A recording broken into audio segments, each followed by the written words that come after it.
Hello, Wonderhussy here, camping out in the middle of nowhere at an oasis.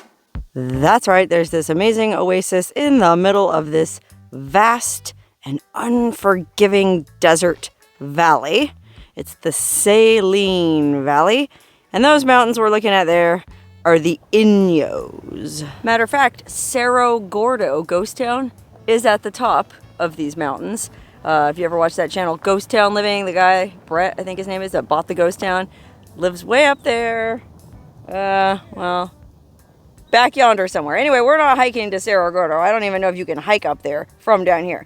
We're gonna hike up a different canyon today called McElvoy. And according to this book I have, there's supposedly a really cool, well, there's a creek, which is very unusual because, oh golly, look how dry this area is. Oasis notwithstanding, there is water in them there hills, and that's why these guys were building these old mine sites up in these canyons, because there was water sources. So this canyon we're going to today, McElvoy, apparently didn't host a mine, it hosted some beekeepers, okay? These two brothers, I guess, kept bees up in this weird remote desert canyon, and well, I guess if my intel serves me correctly, you can still see the remains of their old beekeeper's cabin. So whether or not we find the dang cabin, it's going to be a nice hike. It'll be a good chance to burn some calories, because all I've been doing at this dang hot spring is sitting around on my keister drinking. Well, this is coffee. Anyway, I need to burn some calories. I want to try to find the beekeeper's cabin, and I want to see the creek, because it'll be nice and cool and refreshing, cold water. So 3 good reasons to get in the car and go. We have an expedition headed out there. Actually, I'm with my friend Rex, who you might remember. Hi Rex, how are you? Hi. How you been? I've been great, thank you, Sarah. Well, so we're gonna go hiking today? This is the Inyos here. Right. In your face. Rex, who's this? Oh, this is Roxy. Roxy? And Hi, she's Roxy. afraid of people. Oh, she's afraid of people? And so thanks for putting up with her, but she is one hell of a hiker. I mean, This little fluff ball can hike it out of town. Yeah. We've been out hundreds of days out there in the wilderness. Okay, where's her brother? Mojo, everybody. Oh, Mojo. Look, does Mojo like Buddy. people? He's my guy. Awesome. Okay, so we're going to be hiking with the dogs. We have one other person in our party. I don't know. He probably wants to stay off camera, but he's a cool guy. Take it from me. He looks like the mountaineer, Reinhold Messner. He's a badass. Anyway, That's a compliment. Yeah, we're going to get in the car and roll on to this, try to find this beekeeper's cabin, okay? Yeah, we're going to go hiking with Yeah! Wonderhussy.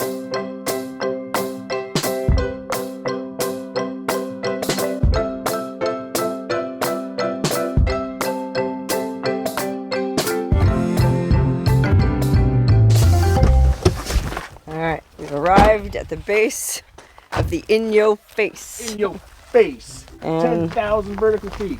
oh, these are 10,000 feet? Vertical feet. Okay. 11,000 feet tall. 11,000 feet tall. Okay, And so Saline Valley is about 1,100-ish, I think. right. So wow, that is pretty impressive to think of a mountain range rising 11,000 feet and then just sheer drop down to this basically 1,000 foot valley. Impressive. Dang, the dogs are excited.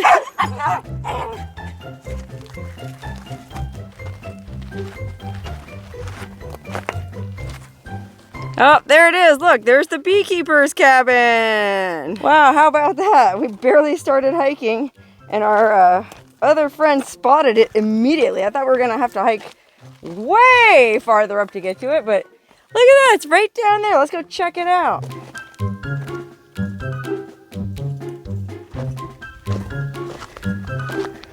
Uh-oh. Are we cliffed out? Oh, there's the creek. Look at that. Okay, so we're thinking, since the cabin is downhill, and we also want to hike up canyon to find this, supposedly there's like waterfalls and ferns in the desert, y'all. We're going to try to hike up and check that out first, and then we'll hit the beekeeper's cabin on the way back. Problem is, we found ourselves sort of cliffed out high above the creek, and what we need to do is get down to that creek so we can hike up into that nice, cool, shady canyon. Oh, because it's already hot. It's only like, I think it's probably already 11 a.m. actually, but it's going to be a hot day. Oh, why didn't I just stay in the nice shade of those palm trees at the hot spring? Oh, okay, so it looks like they found a way down, and there's a little rock stack indicating this is the way down into the canyon. Look at that. Good job, guys.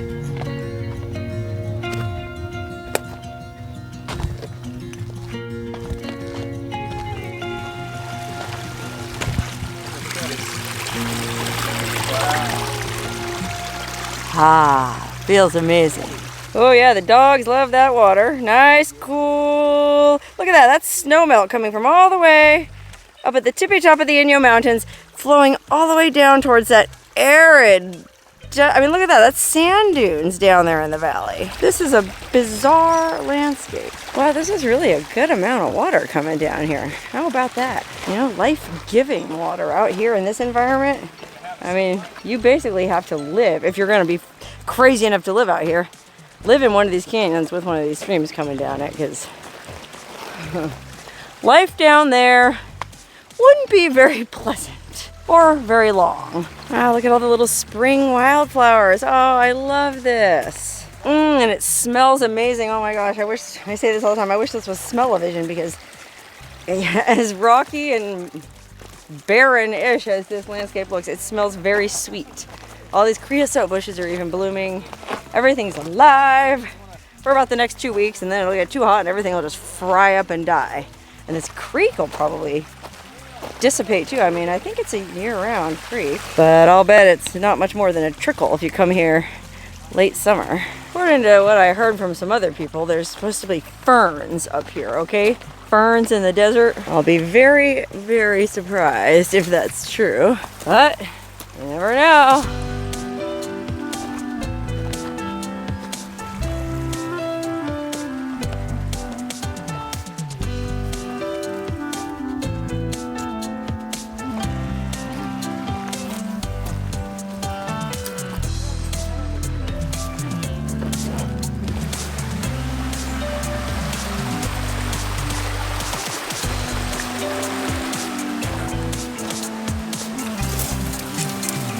Holy cow, look at this fern canyon. This is such an unexpected oasis back here.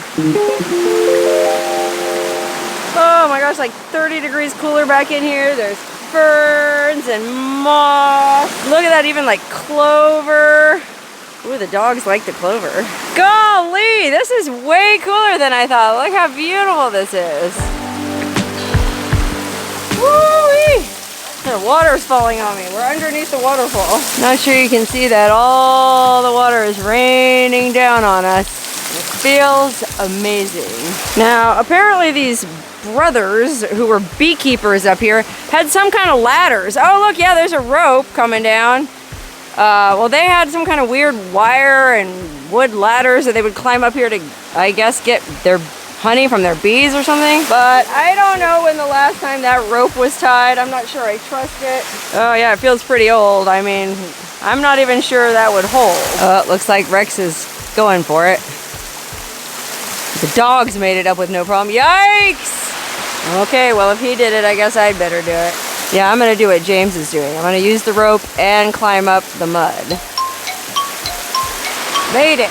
Woo-wee! Oh wow, look, here's the rest of the rope. It goes all the way up here. It's tied around this boulder here. Okay, I guess that rope's pretty secure. Oh, so why'd we climb to the top? There's nothing fun up here. There is another waterfall. Oh, there's another waterfall? Oh, okay.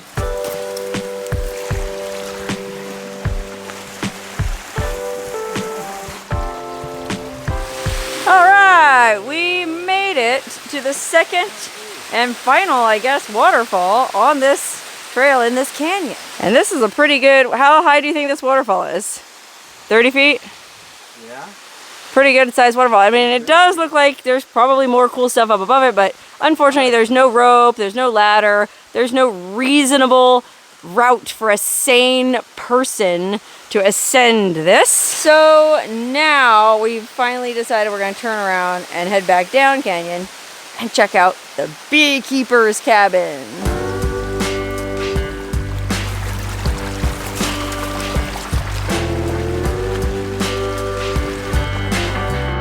Ah, there it is, the old Beekeepers hut. Wow, look at this cool old, well, ruin almost. I don't know that I'd want to spend the night in this cabin, but it's very impressive that it's still standing as much as it is after all these years. I mean, these guys had to build this thing out of rocks they found in the riverbed. Wood they must have hauled from upstream. My goodness. This is amazing. Let's see if there's a chimney up here. Okay, I'm climbing around up the backside. I guess there was no chimney, so they didn't have a fireplace. Oh wow, there's all kind of cool stuff inside the cabin though. We gotta go inside. Oh wow, and look at these shingles. These were handmade, hand carved, however you say it, wood shingles. I think this is the only wood shingled roof in the entire valley. How about that? I mean, somebody went through a lot of work. This whole roof must have been shingled at one time. How neat. Boy, people are so lazy nowadays. Nobody would make their own shingles. I mean, I complain when I have to friggin' caulk my windows. Okay, let's go inside. Look, little wooden doorstep. How cute. Oh, look at the door still framed in. Real nice. Aww. Not much left inside here. Some hanging kind of shelves, I guess.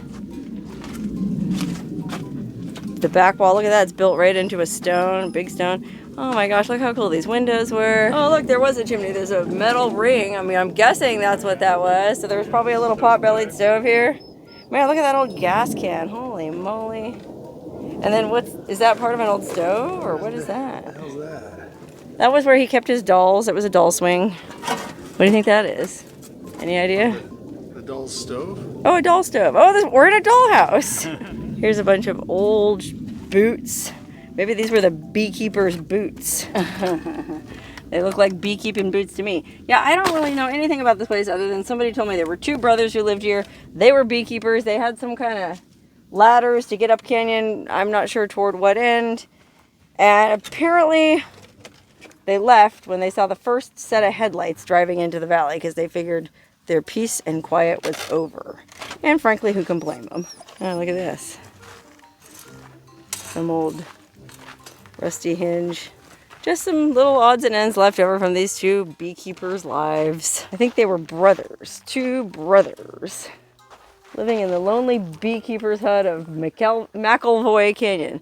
Keep wanting to pronounce it McElvoy, but it's McElvoy. Oh, look over here. I found like where they threw their trash. A few little cans left over.